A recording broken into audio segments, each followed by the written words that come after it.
无序来办理。我们也会好好的表彰我们英勇的陈汉，他为这个国家、为这个社会、为我们人民牺牲奉献，好好表彰他的精神，永远会存在我们心里。谢谢各位，谢谢社会各界，我们所有的长官都很关心陈汉，很了不起，谢谢你们。所长，是不是当下他其实身上有配枪，但是因为车上有其他的乘客，所以怕伤及有穿透力，怕伤及其他乘客，所以他奋勇而上去夺刀？应该是这样，应该这样。署长，昨天他只有一个人在执勤，这样子的这个机制需要做检讨，或者是这样子是符合这个执勤的这个规定？一切都符合规定。那铁路警察局，他的警力确实是比较单薄，但是我们行政院苏院长已经了解，铁路警察局需要增补警力，所以我们从今年、明年会增加260名给铁路警察局。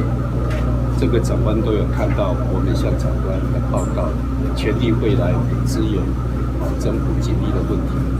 之后如果遇到像这样的情形，就不会再是一个人过去，就人情过去。我们因为铁路警察局它的服务的这个性质跟一般县市警察局不同，它是维持乘客的一个安全。工作性质确实不同，在勤务的安排上也会做不同的考量。那这些我们都会加以来检讨，一定要让我们同仁有能力、有安全来服勤。谢谢大家。有没有可能未来先配置这个电击棒或是辣椒水来辅助？这个都会列入检讨。谢谢大家，谢谢我们所有跟您透露大家。说，希望说这个地方怎么样来协助他们？也不要他提出，我们主动会协助。谢谢你，谢谢各界的关心，谢谢大家。家属他们现在非常的伤痛，不过在昨天的过程，那昨天晚上都没有睡觉，所以他们，我觉得他们现在是非常的痛这个也没有说到任何事但是他们只希望他们是最后一个，不要再有任何的远景在自己，或者人民都再受到这样的伤害。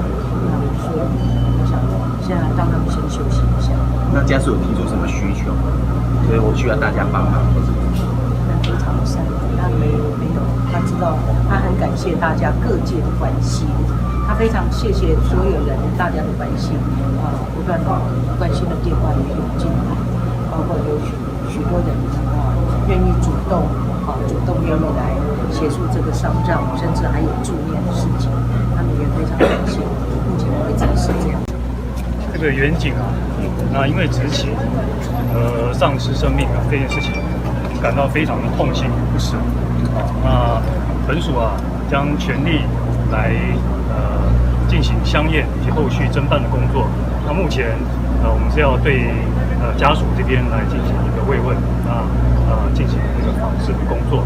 那至于后续我们将对案件的遗体的一个相验以及案件的侦办，都会这个持续缜密的来侦办案情。那针对这个对于这样公然对公权力挑战那这个攻击远景这样的行为那我们一定会严正来执法，严正的来处理。这个我们会后续来做继续来做侦查。谢谢。